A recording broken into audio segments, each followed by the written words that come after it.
yes. Record snow in New Jersey. They're saying 35 inches or so. Yeah, Allentown got hit hard too. Allentown was battered pretty badly. Allentown, New Jersey. No, Allentown, Pennsylvania. Oh. Because there's Allentown over there on the other side too. I didn't realize that. Oh yeah. You know why I know? Why? Because we got an AME church there. Yeah, I'm sure you did.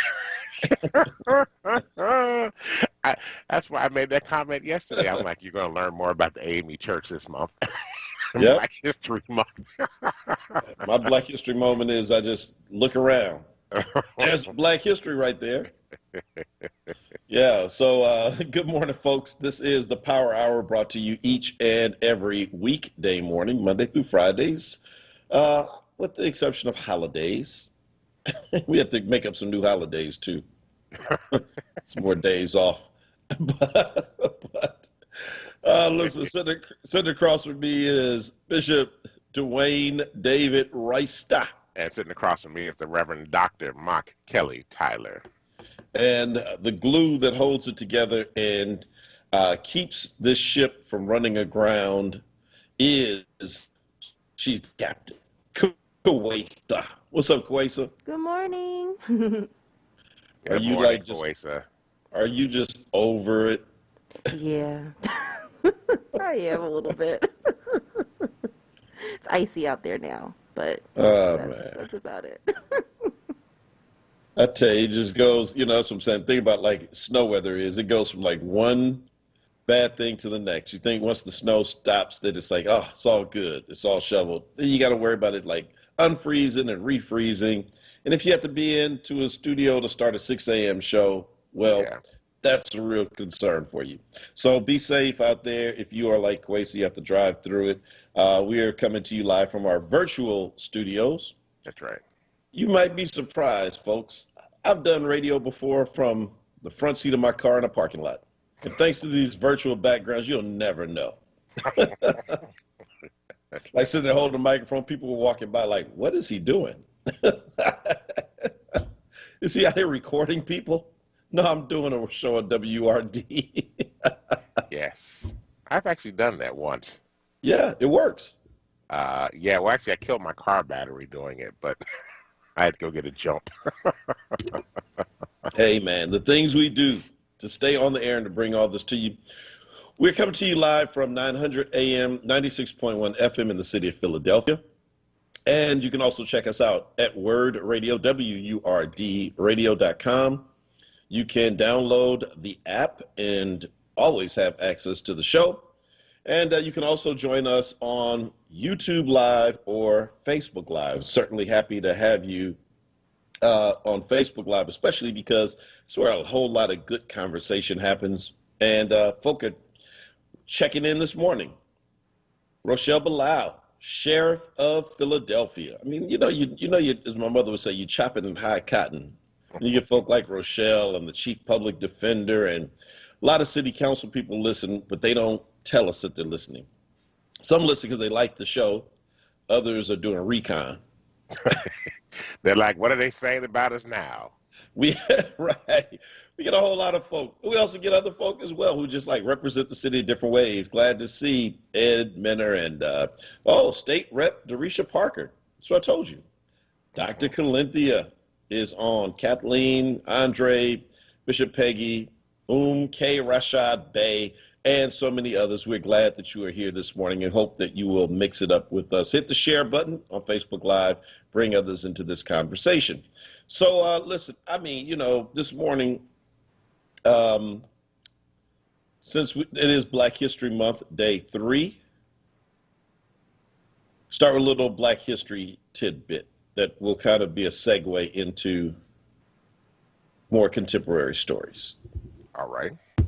So, Bethel Burial Ground, our burial ground from the early 1800s from Mother Bethel, the church where I pastor, which the church sold in 1889 to the city of Philadelphia. Church did not have enough money to exhume the remains and move them to a different cemetery. Even the wholesale of that church, of the burial ground and leaving the remains, there's a whole story of race in America that goes along with that story as well. Mhm. Just given the, the financial difficulties that a Mother Bethel had in 1889 versus, I don't know, Christ Church, where my good friend pastors who counted as its members George Washington and Ben Franklin and others, the difference in the endowment, the difference in the wages that the members made, all of that good stuff. So anyway, I digress. So Mother Bethel's burial ground was sold in 1889. It is now the site of the Wekiko Playground. It was a part of a playground movement that happened in the 1800s where the city was purchasing these small burial grounds, turning them into playgrounds. Like, for example, you know that baseball park right across from Pat's and Gino's on Passion? Yeah. That was a burial ground. Really? Okay. Yeah, it was Lebanon. So I think it was Lebanon. So I know that we had members who were buried there. In fact, they found bodies in Mother Bethel in 1889. Some of those remains, one of them we think was Richard Allen's first wife, Flora, who died in, oh man, don't get me say the wrong year. I want to say 1801, but moved her to Lebanon. And when Lebanon was also purchased in that same kind of movement, all those remains were taken to Eden Cemetery. Oh, wow. Yeah. Yeah, Eden Black Cemetery. Yep. Exactly. National Historic Landmark Cemetery. So anyway, one of the people that's buried still at Bethel Burial Ground, we believe he's still there, is a gentleman named Nathaniel Beck. Beck was enslaved in the late 1700s when the U.S. Capitol was being built.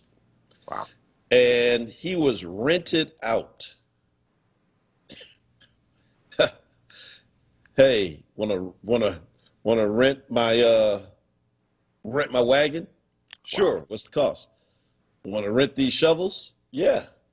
Want to rent this here onWURD? How much for him? Just bring him back. Don't, if you damage him, you pay. Yeah, he was rented out with 400 other rented enslaved people to help build the U.S. Capitol. Wow. After that was done, he returned to Philly, became a productive member of society after he had his freedom, became a member of Mother Bethel Church, and was known to be a conductor on the Underground Railroad, helping other people get out of slavery so they too would not be rented. Anyway, just bring that up. Oh, who said that grandcestor? Is that your grandcestor, K. Rashad Bey? It's interesting if so. Anyway, I bring that up because one of the guy who has really done a lot of the research into the names of the people who were buried there, Terry Buckaloo, into the Bethel Burial Ground, continues to point Nathaniel Beck out as one of the most important people buried there. Yeah, but he built the Capitol, and the Capitol is in the news today because it is the place now where Officer Sicknick is laying in honor. See how we brought that all the way home? There you go. Big circle. Good job. Thank you. So Officer Sicknick's body is being laid in honor in a building that was constructed in a city constructed by enslaved labor as domestic terrorists, insurrectionists, seditionists tried once again to storm it and take the country. Because of the descendants of Nathaniel Beck exercising the right that he did not have, the right to vote and decide who runs the country. That's your Black History moment for today. Thank you for sharing that. That was very powerful, and it's helpful. It's always good to actually learn. One of the things that always drove me crazy about Black History Month was that people would talk about Martin Luther King, they would talk about Harriet Tubman, they would talk about Frederick Douglass. You might get Fannie Lou Hamer in there, Mary McLeod Bethune, but you just don't talk about these other folk that are out there that have done all this work. And I think this is important to really talk about the other unsung heroes of Black life in America and be able to share their stories and their experiences. I got one for us for Friday, so just to give you an opportunity to know that. Oh, okay. So the UCC has Black History Moment? Not Black History, for UCC. Just messing with you, man. Hey. UCC does have Black History, though. We can bring some stuff up at the UCC. Yeah, some of it you don't want to talk about, though. Like, whoa, we don't talk about that story. That's Hey, my man, Nate. Hey, Nate, where you been? You been gone for a few years. Where you been? Oh man, I went to D.C. D.C. What's that? Yeah, you'll see. Just me. I went to DC for a little bit. Now I'm back. Yeah, you weren't you weren't rented as a slave to the Faith in Action Network though. You went on your own volition. And got paid for it. So, yeah, right, right. Jeez. So Kenrick on Facebook Live says, I can't confirm or deny this. Maybe someone else can, Kenrick. And but he says, I heard Fox News didn't cover any of the service of. I'm assuming you talk about Officer Sicknick. I wouldn't doubt it. And thanks, Bay, for correcting me on that. Grandcestor is a word coined by Dr. Kobe Kamban or Kamban.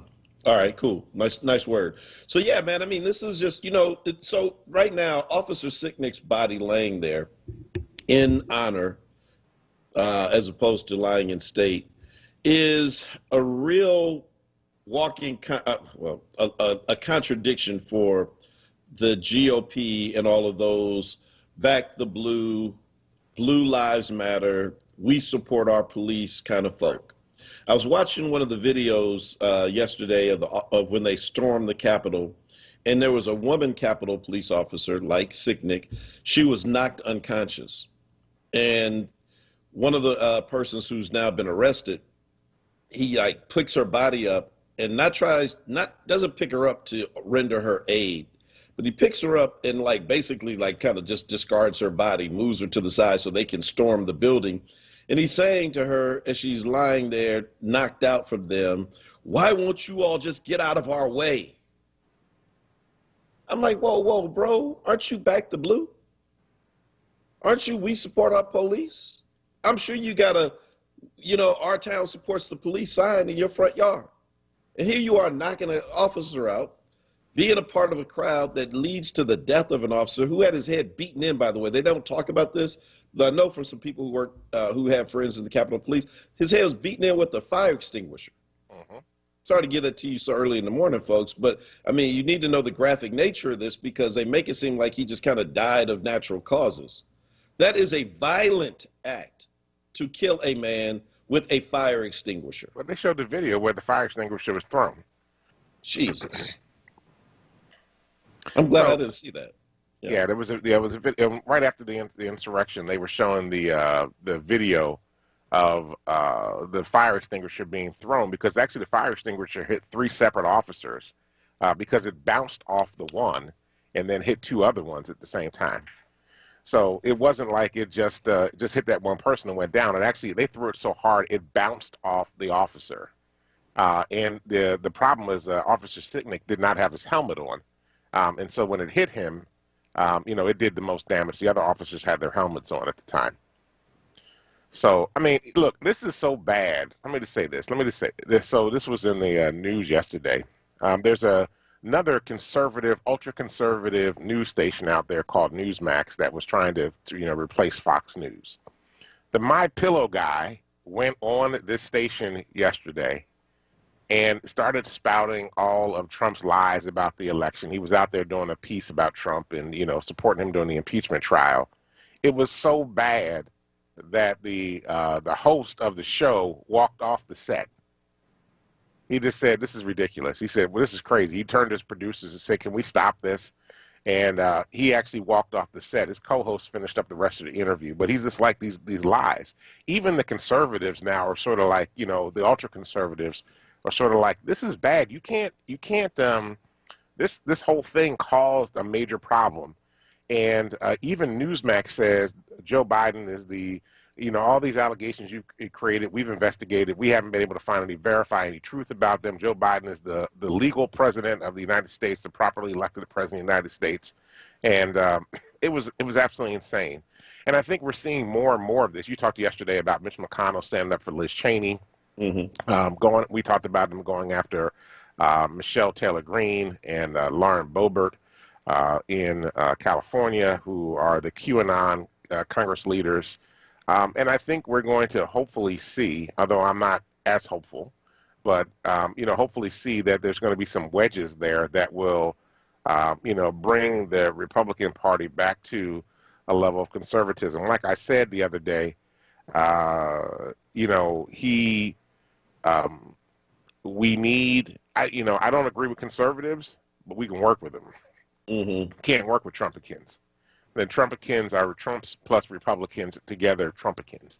Yeah. You know, you can't work with them. And, you know, all these conspiracy theories, all these other things are just absolutely ridiculous. One of the latest polls out, 75% of people believe that Donald Trump caused the insurrection at the Capitol and believe he should be held accountable for it. Now, the biggest challenge that we have, and we got to talk about Bruce Castor for a minute, because I have a whole theory about Bruce Castor, Mm-hmm.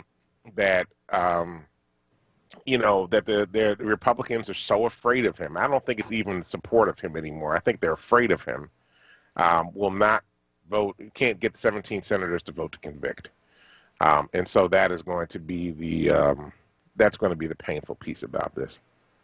But Well, yeah, I mean, well, listen, I mean, it's as I don't know, I think maybe it's Rachel Maddow, I think I was reading, wrote that this is putting, I mean, the entire process, right, from the impeachment to even just the issue of Officer Sicknick, it puts the GOP in a catch-22. And so they've got to, at some point, you know, look, you're going to lose something. You're going to lose it now, you're going to lose it later. And, you know, you got to kind of like, you know, bite the bullet. Now, I know what it is. People kind of rationalize in their minds that, look, I'm doing this for you. They would tell us, I'm certain, that, trust me, there is, if you think I'm bad, there are like 100 Marjorie Taylor Greens out there that people would gladly elect to the House of Representatives. oh yeah, And so I am your firewall between her and her kind. And, you know, I mean, because again, this, you think this is insane. Trust me, it gets crazier. And I got to believe there's some element of truth to that.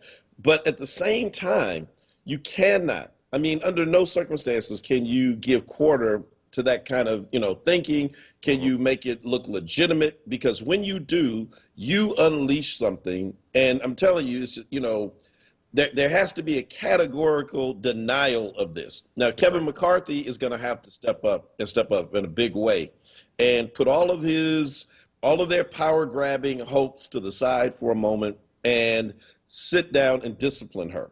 I mean, they need to put her out of the House of Representatives is what they need to do. But we know that's not going to happen. And so short of that, take everything away from her and put her in a corner somewhere so that it's a warning to the next person before you come in here spouting that stuff, you know, think twice. So anyway, it's, look, we've blown through the break and we come back, and I'm looking at this video. I'm going to check this out now. I'm looking at the Newsmax interview where the reporter, you're right, that anchor is looking like real uncomfortable as my pillow, or as other people say, mine pillow. Little riff right there off of a very old book. That, I don't know if you've seen those memes out there. No, I haven't seen that yet. Oh no. yeah. He's mine. It's mine. Mine, M-E-I-N. Yes. Yeah, mine pillow. Yeah, as mine pillow goes off. Yeah, I see. I want to check that out in the commercial. Look, this is the Power Hour. Hit the share button on Facebook Live. Bring others into this conversation, and we will be right back after these commercials, or this commercial break. We'll be right back.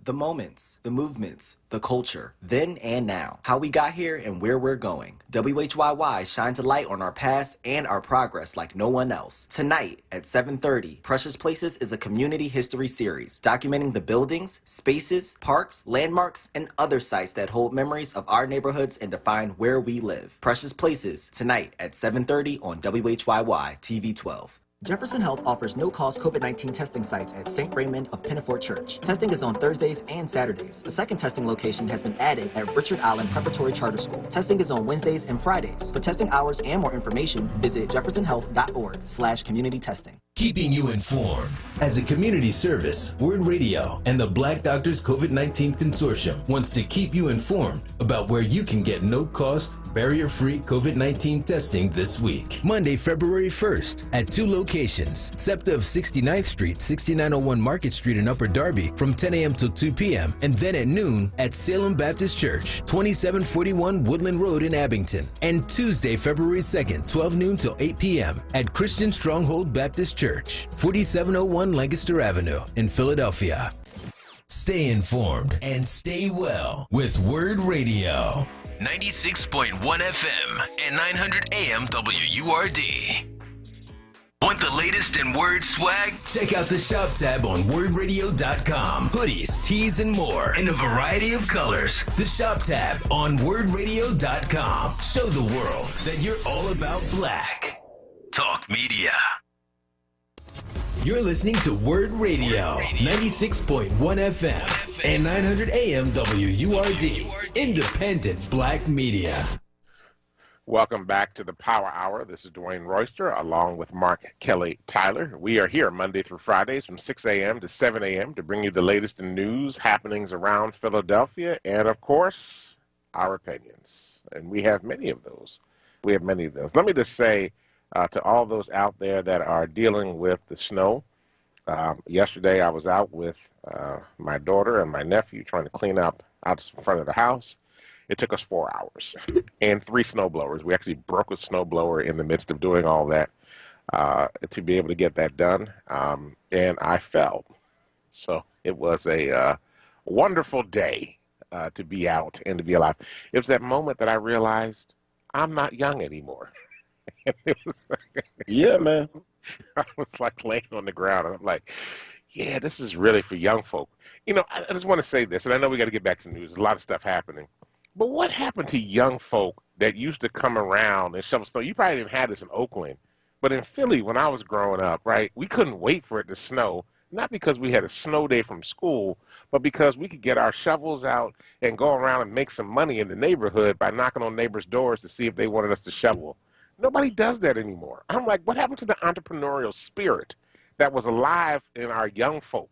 I mean, we could clean up, get $30, $40, $50 a day going out and just shoveling people's walkways and shoveling their driveways and stuff. I don't know what happened. I'm totally disappointed. Anyway. Well, I saw you. I saw Anton Little, our guy from the Sanitation Workers Union. He was like kind of fussing about that on social as well. Mm-hmm. And I think I know what happened. We happened. What happened? Okay. We got to kill that entrepreneurial spirit because, you know, we hook our kids up so much. They're like, I don't need any money. I got your money. Right? Like, shovel snow for money. Why? Just cash at me, Dad. Venmo me. Hit me with Zelle real quick. I'm just saying. It's like, I'm saying that's. But, you know, but there's something about that, though, that teaches black entrepreneurship and black innovation and, you know, the opportunity to be able to learn how to make some of your own money, to earn that cash. You get a taste for it at an early age. We didn't have snow in Oakland, but we had our hustle. So we had to, so for me and my neighbors, cut lawns all year round. It was never like a time where you could not cut a lawn. And, you know, we washed cars. We sold lemonade. There's a lemon tree in my backyard that's still there. Oh, and wow. That thing, so we had a lemonade stand all day, every day. So, yeah, we hustled. But, you know, if you didn't hustle, you didn't eat. You didn't have any extra cash. And so I just think that a lot of these kids are looking like, you know, yeah, won't you turn that thing off and go out there and shovel snow? Like, really? Why?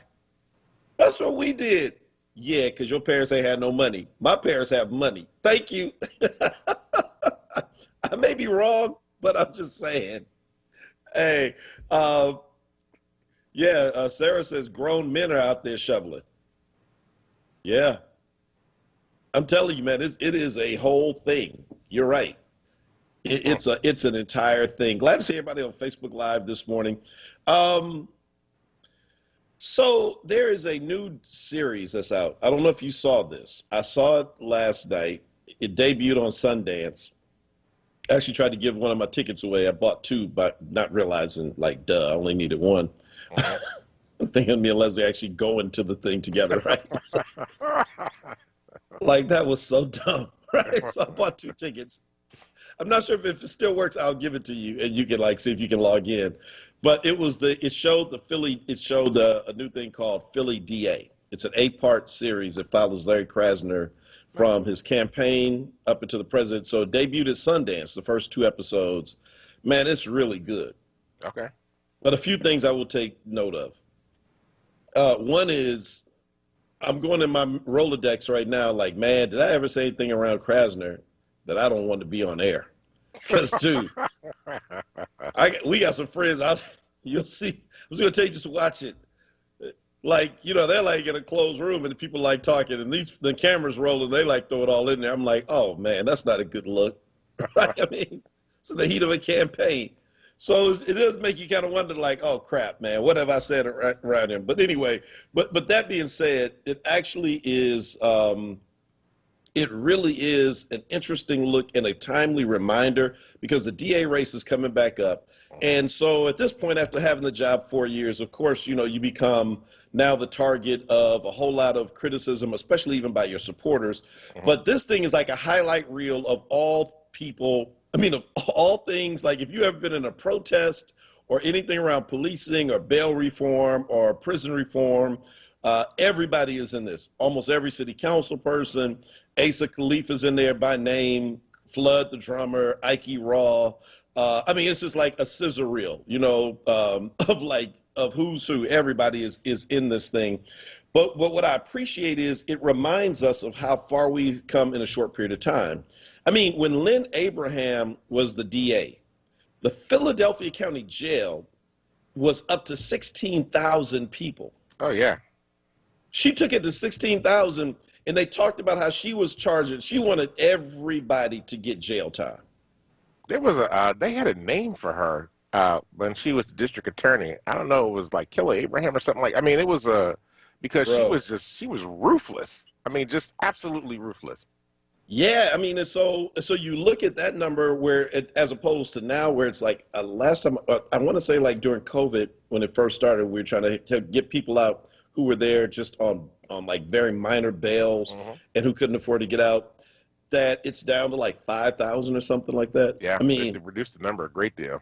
Yeah, so part of that comes with policy changes and charging decisions. Like right out the gate, they had these they had decisions around let's stop prosecuting small amounts of marijuana. We're not going to put bail on that, and we're not going to prosecute those cases. Not going to prosecute sex workers because of what they discovered, which is like common sense, is that instead of the Johns being charged, it was the sex workers being charged 9 times out of 10. Not to mention all the other stuff the shenanigans that went along with that, with the cops who arrested those women, mostly women, on their way to the office to be arrested. Things they would often take a detour, right? So you got all of that as well. So you have that decision, but man, the deepest part to me, because we're talking about policing this morning, is when they found that do not call list. Yeah. Of cops that you cannot use as witnesses.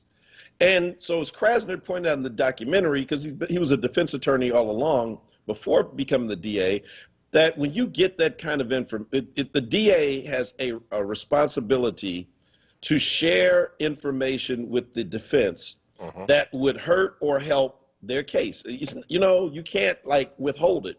So I don't know, like maybe if the cop who is saying that your defendant has, I don't know, had a kilo of drugs on him, you would want to know if said cop had been accused of planting kilos on people in the past. That's right. But instead, the DA's office had a file in a basement that had these folk and were not disclosing it. And Larry put that out there. 215 cops right now that cannot be called as witnesses because they're not trustworthy, but they're still cops. Well, that's a whole nother issue, right? Because the DA doesn't control that, unfortunately, that the fact that they're still cops. So, yeah. I don't get it. 700, almost 800 of them are problematic people. So, in fact, there's a way in which they said in the documentary, let me pull this up so I give you the exact language, because again, I just find it like extremely troubling. So, because this is more than 10% of the active force, 785 officers are in the misconduct database of the DA as of this year. 750 officers. 785. 785. So they the police force is what, 6,500? So that's almost like 12, 13% of the police force are in the misconduct file. Wow. I mean, I mean, at what point does the city get a backbone and stop getting pushed around by the FOP and just be like, look, we're going to change your contract. We're going to change provisions of this. When your people act up, they get fired and they're not coming back. At what point does Jim Kenney sit down man to man, face to face with McNesby and like, you're not going to run our city anymore? Because the way the FOP operates right now, they operate like they are, immune from prosecution. They act like they're immune from, being held accountable for their police officers. And they walk around here like they're a military force trying to do a coup like they're doing in Miramar right now over the city of Philadelphia. And I think at some point it's got to stop. At some point we got to say enough is enough. At some point we got to say Philadelphia police officers are not above the law. They're accountable to the law just like every other citizen. You mess up, you lose your job, period. Yeah, so Sarah asked the question, can someone explain to me how the FOP has so much power? Actually, someone can. I forget the young guy's name. He's finishing his PhD on the topic of police unions out of Harvard. We had him, if you all remember, back in the summer into the fall, Power Live Free hosted a series of 8 town halls. Elder Melanie DeBose and I co-moderated them. And I think it was on the second or the third of those town halls. All these videos are on Power's website. Go to facebook.com/Power Interfaith, Power Interfaith, and you'll be able to, if you look in the video section, look for the Imagining Police Oversight Town Halls. And I'm pretty sure, again, it was number 2, if I'm not mistaken. But this young guy, his PhD is on police unions and how they became outsized. His major focus in his study was on Philadelphia. So he is the expert and talks about how it went from a ragtag organization with no power and influence to the power that, as you just said, Bishop, that threatens people right now. Right. It has I think like 12,000 members. Most of these people are white men who are retired, and they have voting power, which in and of itself, again, is a problem. So even if you have, of the 6,500, let's say 3,500, like black cops who just really want to change stuff, you get outvoted by these folk who are not even in uniform anymore. That's right. How do you have a union? I don't understand that is run by retirees. Well, that's why they keep their power, right? But the retirees don't even get the chance to benefit from anything that they're trying to pass. They're just trying to keep their power together and say they got big numbers. That's all. Thanks. Gail Lax reminded me. Thanks, Gail. She's our co-chair for Live Free. She said it was Aaron Beckemeyer. Aaron. Yeah, check him out, Aaron Beckemeyer. You can actually, I'll try to pull it up real quick and drop it in the chat. But Aaron has done an incredible study. I can't wait for his book to come out. But if you tune into our town hall, it gives, he does it in about 10 minutes, lays that thing out, and he calls names of some of the most influential cops who are in the 60s and 70s who really took that thing to becoming a power base. And so you have to understand this to understand where we are in this moment. John McNesby, his problem with Krasner is he threatens his power. Right. If these folk cared about what they say they care about, then Philly cops would not have been at the Capitol overrunning Capitol Police. That's right. Because you back the blue. Right. They have no credibility if they don't call out their own. Right. If the complaint about Black Lives Matter or Antifa or anybody else that's causing what they perceive to be problems in the city. I'm sorry, none of the Black Lives Matter folk overran City Hall. They didn't take over the state capitol, and they didn't run over the national capitol. So, but you got cops and state senators from Pennsylvania that are down in D.C., had chartered buses. The state senator here, Doug Mastriano, chartered buses that took people down there. So, yeah, there's not a lot of credibility, I think, in things that they're saying right now if they don't call out their own.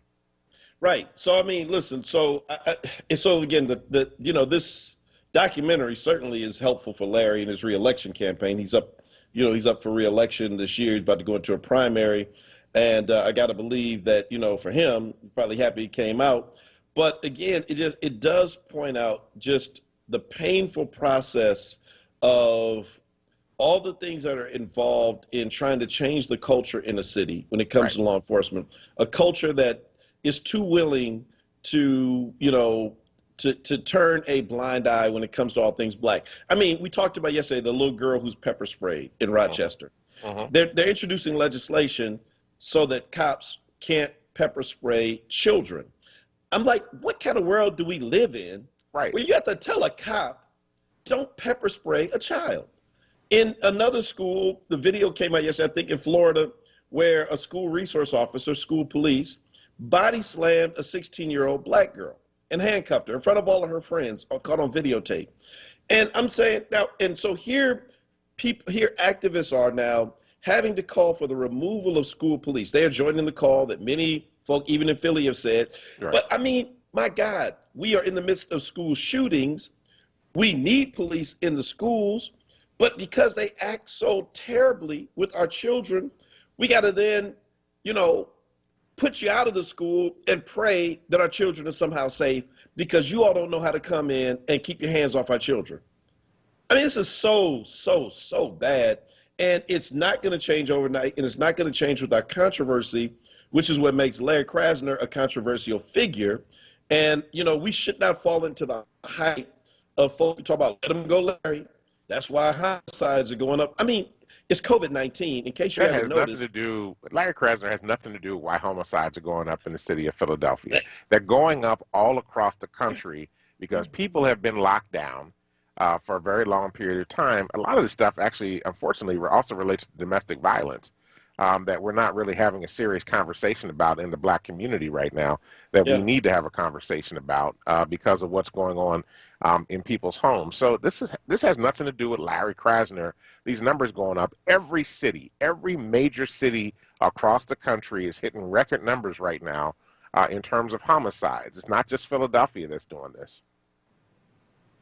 Every city. And some of those cities have, the meanest and toughest DAs in the country, and the numbers are still going up. And, another reason they're going up? Because you got a Congress who said we'll give you $2,000 from March until December. Good luck. Hope you can make it, because all of us here in the Senate, we're all billionaires. We're going to be all right. They were probably playing Kendrick Lamar. I know. We're going to be all right. We're going to be all right. Or the Ty Tribbett remix. Make it. But anyway. Hey, it's a tough world out there. I'd buy a gun with my $2,000. Peace. I mean, duh. Yes, that's why. So, by the way, you can't go to work. We'll lay you off, cut your unemployment benefits, and give you a $2,000 check. But the second check is coming. Don't worry. It's $600. Good luck.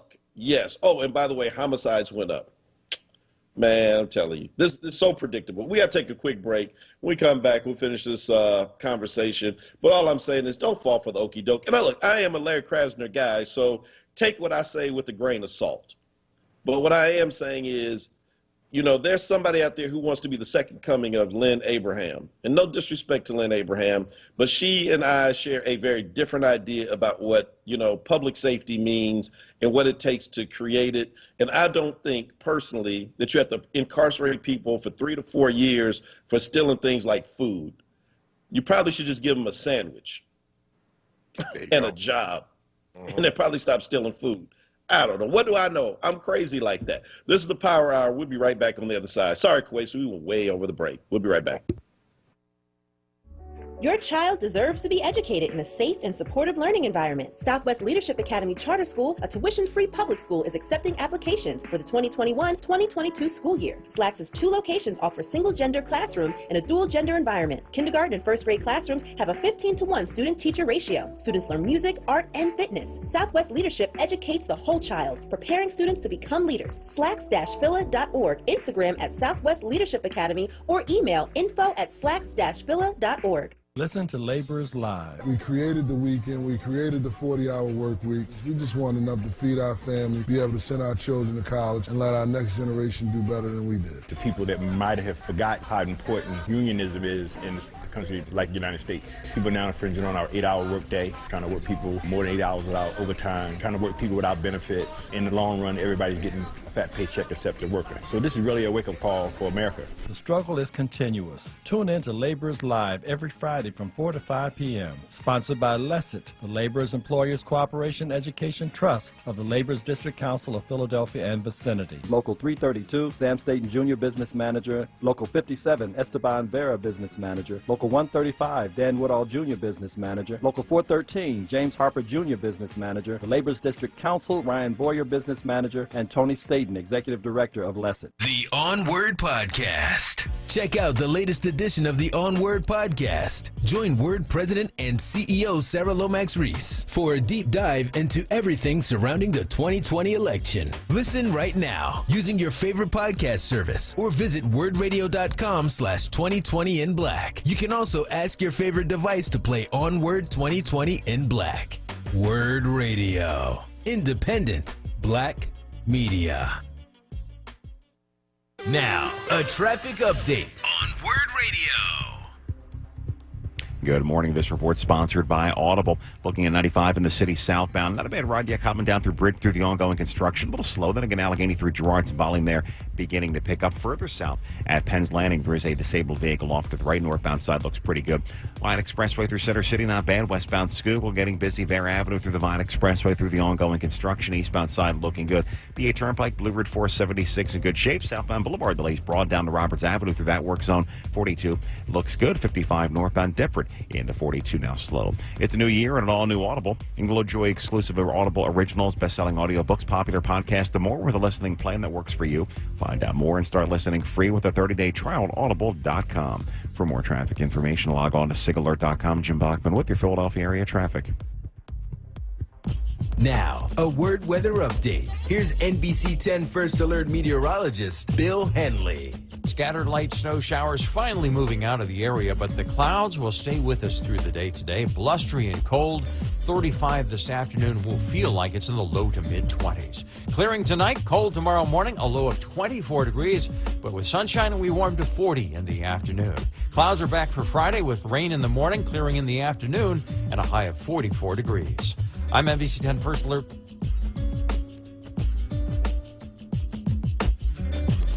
You're listening to WURD Radio, 96.1 FM and 900 AM WURD, Independent Black Media. Welcome back to the Power Hour. It's Dwayne Royster and Mark Kelly Tyler. Hey, WURD family, have you signed up for your WURD membership, Forward membership yet? Join the Forward family today for access to special events, exclusive digital content, WURD swag, VIP invitations, discounts, and our printed newsletter, WURD Press. WURD values your support. We dedicate ourselves to providing the best news coverage for our listeners every step of the way. Please visit www.wordradio.com/forward for more details. All right, get your WURD membership today. We want to be able to see you when this thing is all over with at some Forward events to be able to connect with you face-to-face with our listeners. All right. Word. That's my word, son. Word. That's my word, son. Word. So I'm still good. I'm just still stuck on what you told me, man. I'm looking at it now, so USA Today. My man walking out on Mike Lindell. I mean, when you're like too crazy for Newsmax. And Newsmax is like, they'll put anything out. They're like, sorry, this is crazy. And we're Newsmax. You say, well, can I interest you in a pillow? Yeah, that was bad. That was really bad. Oh my So, God. hey, I don't know if you heard about this case. So Kathy Brockvar is the Secretary of State for Pennsylvania, and she has been forced to resign. Oh. Yeah, so there were a lot of people that were coming after her during the election because of her, the fact that she was making sure the election happened, and people were not happy with the Trump numbers and everything in the state of Pennsylvania. But evidently, her office forgot to post a constitutional amendment in the newspapers around the state of Pennsylvania, and is actually threatening legislation to be passed that was supposed to be able to create space for victims of sexual abuse, victims to be able to sue their abusers. And this was a big case that was brought by Josh Shapiro and others, that from the Attorney General's office to be able to deal with the Catholic fallout. And now she's been forced to resign. Her last day is February 6th. And she's leaving the office, and she just came through a really tough period during the election cycle where she was just being attacked left and right by Pennsylvanians and people at the federal level for the work that she was doing. So, I'm sorry that happened. It was a big mistake on the part of the Secretary of State's office not to get that information published, but she, she's moving on at this point. That's really tough. That is, man, what a way to lose your job. Yeah. Well, given what just happened in that last election, she might be happy. Well, I mean, considering the fact that right now, there's going to be an attack on voting rights here in Pennsylvania. We know this is happening already, right? They're already making moves on that. They're trying to get rid of no excuse absentee ballots.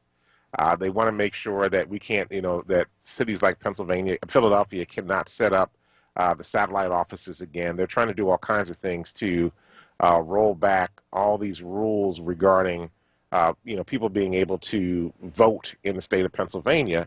It's just really funny. I just chuckle about this as one judge said, it was a Trump judge said, you all passed these laws. It was the Republicans that passed these laws, Act 77, in the first place that expanded voting rights because they thought it was going to benefit them.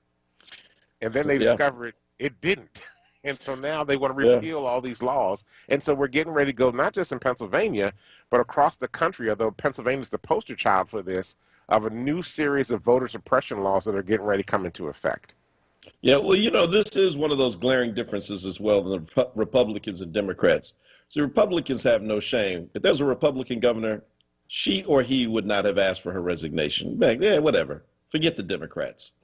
Yeah, it was a mistake, but it's not. No, don't worry. We'll outlive this. I mean, how do I know? Because your president just incited a coup attempt, and you all are still like, it wasn't that bad. I mean, so could you imagine Republicans asking their Secretary of State to roll out? Heck no, man. She get a promotion. Let's make you lieutenant governor. Get out that seat, Fetterman. This lady needs, I'm just saying, it is like, the difference, the glaring difference in these parties right now. And I don't know what to make of it, quite honestly. I wanted to bring this one last thing up too, because I know we're almost out of time. The height of privilege is being shown in the way in which the persons who've been accused of the Capitol attack are dealing with their moment in the spotlight. So a woman who owns a floral business in Texas, she wants a little time. She wants the judge, before she goes through this whole trial thing for being an insurrectionist, she needs the judge to know that she has a prepaid trip to Mexico. It's a bonding exercise with her and her employees. And I know, Your Honor, you might think I'm a flight risk and may not come back from said foreign country, but I need to do this because I paid for it already and my employees are counting on me. And can you see her standing there in front of the judge like, you have been accused of insurrection, sedition, domestic terrorism. You face a minimum sentence of 10 years in federal prison, ma'am. How do you plead? Well, see, Your Honor, I'm just wondering, how long is this all going to take? Because I got this Mexico thing planned. Can I go to Mexico first? Why is she even out if she was charged with, insurrection? I mean, they should all be in jail.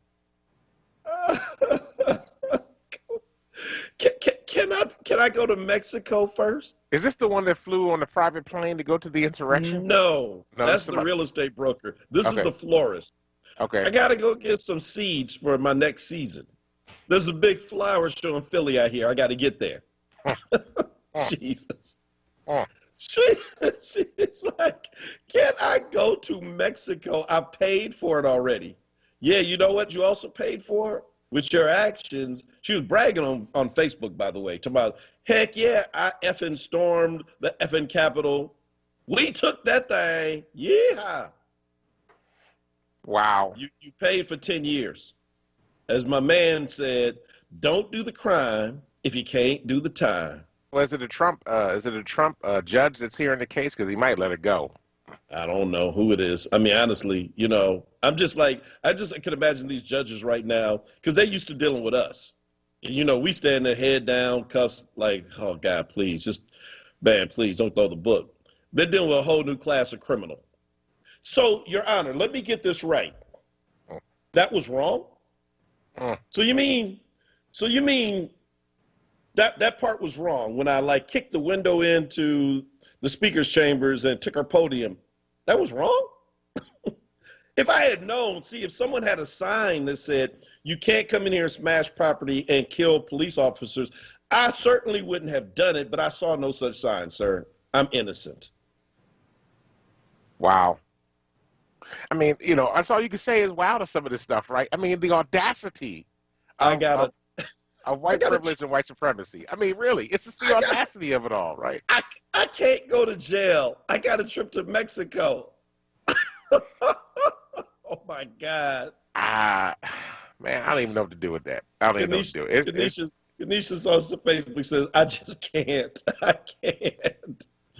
Y'all remember that movie Get Hard with Will Ferrell and Kevin Hart? Mm-hmm. Kevin Hart preparing him to go to prison. Mm-hmm.